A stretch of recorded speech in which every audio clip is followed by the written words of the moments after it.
Hey there, welcome back to Badass List Building. We're still in Module 2, creating your lead magnets. And here in Lesson 2, we're going to talk about how to create a great lead magnet. In other words, we're going to kind of start at a high level and talk about what makes for a great lead magnet. What's the kind of thing that will help you get people into your world quickly? We've got to do this before we kind of dive into the nitty gritty, if you will, of specific types of lead magnets. So that's what we're talking about here. And the truth bomb in this lesson is that the quality of your lead magnet will determine the success of your list building.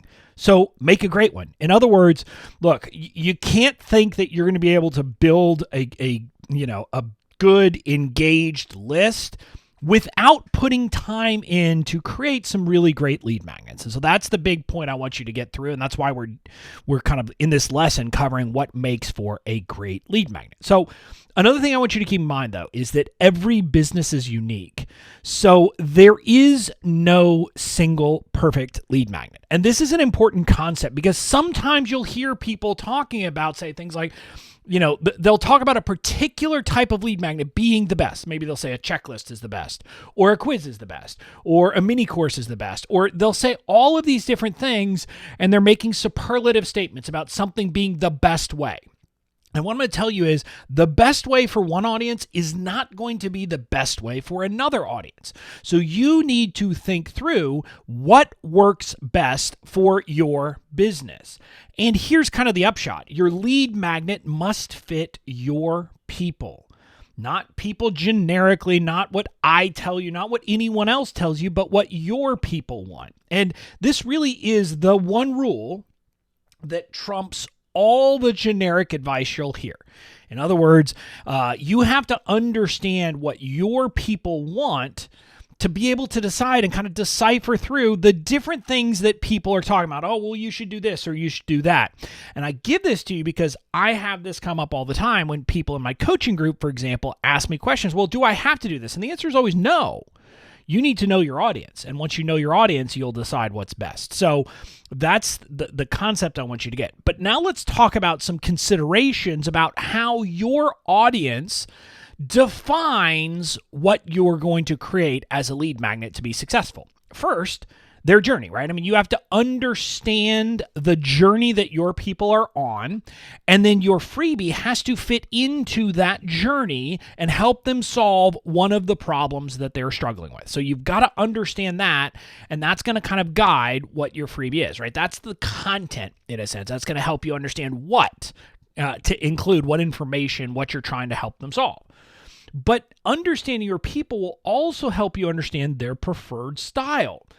One example of this, do they prefer all the info or just something that gets them into action? In other words, are your people detail people who want to know every last detail of something before they're going to take action? Or are they saying, look, cut all that out, just tell me what to do and I will do it? And it's an important distinction because sometimes our preferred style is not our audience's preferred style. And we need to be thinking about that. And I'll have this come up a lot when I will have people say, but I want all the details. I'm like, well, but does your audience?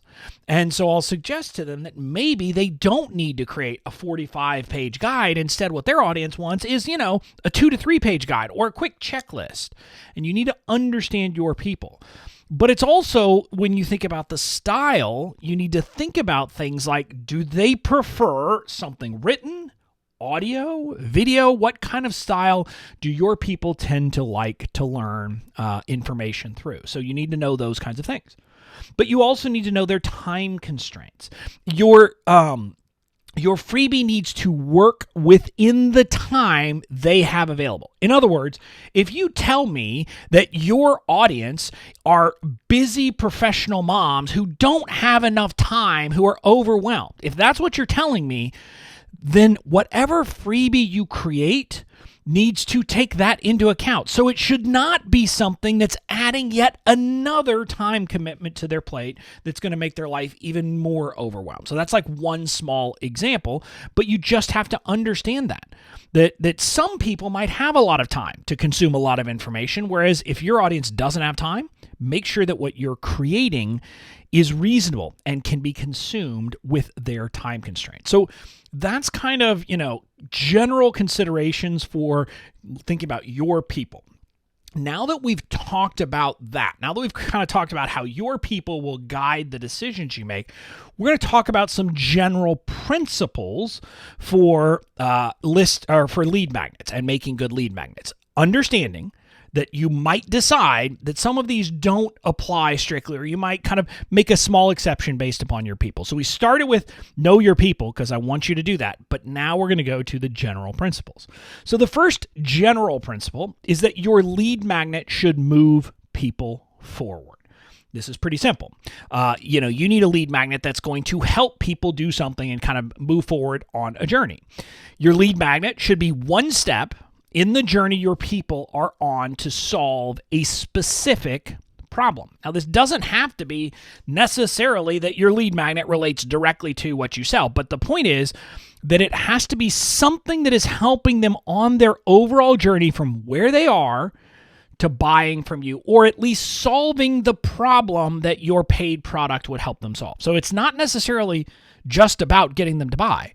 It's about helping them solve that problem. And that's what your lead magnet needs to fit in. There's a few different ways you could do that. One is your lead magnet could help them overcome an obstacle that's stopping them from moving forward. So maybe they want to have a certain result, but something holds them back from even starting the process. And an example of this is, for example, if you help people build businesses, but most of your people or a lot of your people struggle with choosing a niche, and so they don't get started because they're like, well, I don't know what the business would be about. If that's an example, you might create a freebie that helps people choose their niche, and in the process of doing that, you move them forward so then they're ready to take action. So in a sense, it's knocking down that obstacle that's stopping them. That's one approach. Your freebie could be that kind of topic. But it could also be how-to content. It could literally be something that teaches them simply how to take the next step that they need to take in their journey.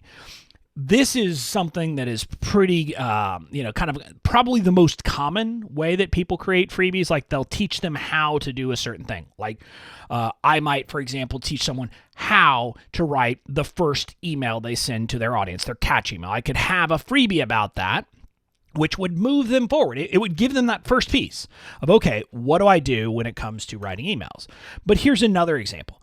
If you help people with like getting out of debt, potentially the first thing you could do is give them some kind of freebie that is a simple budgeting solution that helps them get their money in order, right? So that's not going to get them out of debt, but that's like the first step they've got to take. And so you could give them a how-to guide on budgeting, or a template. And we'll talk about different kinds of lead magnets later, but you could give that out as something that people could use. And you can see how that moves them forward on their journey to getting out of debt.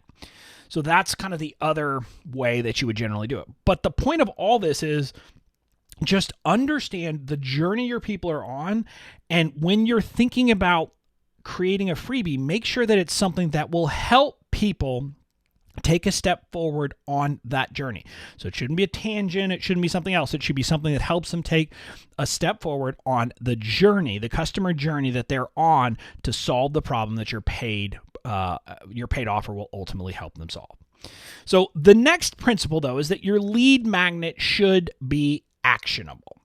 This is an important concept to get. Your lead magnet is not about delivering information. It's about helping people take action. In other words, just giving them a bunch of info isn't what you're after here. What you're after is helping them take some kind of action. That's the goal for the freebie, is to help them take action. So that means that generally your freebie should include only as much information as your people need to take the action. Again, I'm going to say that again because that's an important rule. Your freebie should include only as much information as your people need to take action. Now, the reason we're going to talk about this is if you provide too much information, it can lead to overwhelm. People can get lost in all the info and not take action. And so you want to avoid that by including only the information that they need. So how you do this, kind of fundamentally, is you start with the action. You decide the action you want people to take, and then design the content of your freebie to give them the quickest route to that action. So what you're trying to do is say, okay, I want this freebie. They start at A, and after this freebie, they're going to be at B. Here's the action they will have taken. How do I get them to do that? And what do I have to give them so that they can take that action? And just keep it simple. And again, here's the point. Adding more information actually makes your freebie less valuable because it can overwhelm. If you tell me that I can either have a 3-page guide, which is going to be very clear and going to help me take action, and I don't have to spend a ton of time consuming it, but I will get X result from that 3-page freebie. Or you can say, I've got a 50-page freebie. You can consume the whole thing and you'll still get result X. Which one would you prefer? I prefer the 3-pager because I want the results. And that's going to be true with almost everyone. And so recognize that. Now, there is an exception. If you serve people who need to know all the information before they're willing to act, make sure to provide the details. But this really fits within what we've been saying, which is you're giving them the information they need to take action. And this is the case if you can do the research and honestly say, your people need details. They need the 50-pager before they're going to be willing to act because they get nervous about taking action in, certain circumstances without all the information or something like that. Then providing that information is the information you need to get them into action.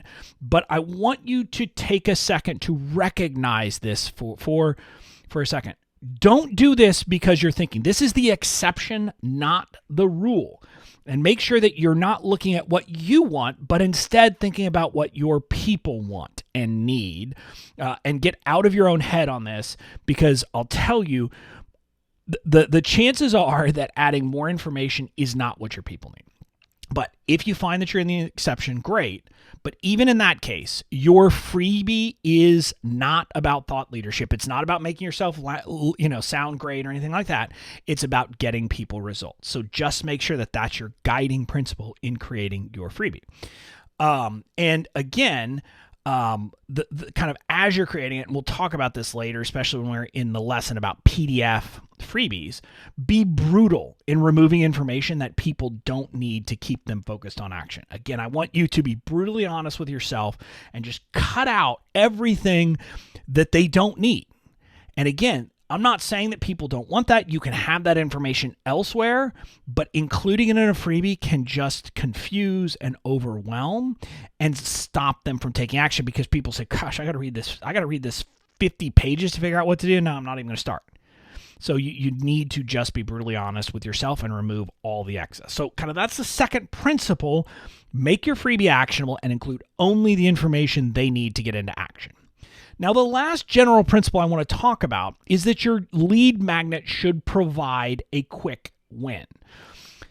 The central concept here is that because your lead magnet is often your first touch point with people, you should not expect a major commitment. And what I mean by that is expecting someone to commit to spend, 5 hours, consuming your content to get results will generally not be a winning proposition. It will convince most people they don't want your freebie because they don't know you yet. They're not willing to commit to spend that much time on your content to figure out whether it's useful, because time is actually our most precious commodity.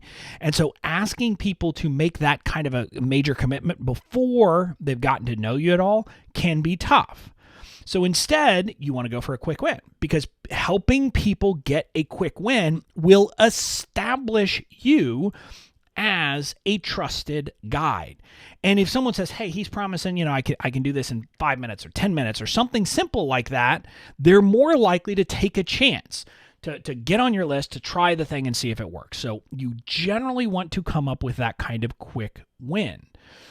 Because, like I said, people who don't know you will be reluctant to sign up for a freebie that requires a major time commitment. Now, I want to make an exception here. In some cases, you might want to use a more involved freebie to pre-qualify people. And what I mean by that is, and it's not always true, it won't always be true of coaches, but I have a lot of coaches who I know in my audience, and they say, look, if someone's going to work with me, they're going to have to be willing to do the work. And if they're not willing to, for example, consume 5-minute videos, which again, a mini course is a kind of more involved course or more involved freebie than most people offer as the front end. But some coaches will say, look, if people aren't willing to do that, I don't believe that they're going to be willing to put in the work. So I'd rather they don't get on my list. And that's okay if you want to make that decision. The idea here is recognizing if you want to get more people on your list, quick wins are going to do it. If you want to kind of say, look, I don't care about numbers, I care about the people on my list being very self-selected from the very beginning of people who are willing to put in the work, willing to commit, willing to do those things, then you can start with more involved freebies off the bat. Now, that's an example that you might apply, but I just want you thinking about and recognizing there are these kind of exceptions if you know your audience and know what you're looking for in your list building. So, but this is the last general principle, that generally you want your lead magnets to provide a quick win. So the kind of key takeaway here is that winning lead magnets are designed with the keep it simple, stupid approach to help your ideal audience take a step forward. And you need to know what is it, you need to know your audience well enough to say, okay, what does my audience need and how can I help them take a step forward, and what's the quickest and easiest way I can help them do that? Generally, that's what you're looking for in a lead magnet. So the call to action on this lesson is to decide what action your freebie will help your audience take, because you have to have that before you can do anything else. That's where we start with freebies. What is the action we want them to take after they're done consuming this freebie? And then you'll be able to figure out what kind of freebie and you'll be able to create it. So do that. And then in the next lesson, we'll talk about how many lead magnets you should create, because that's an important question that I hear people ask quite often. So I'll see you in the next lesson.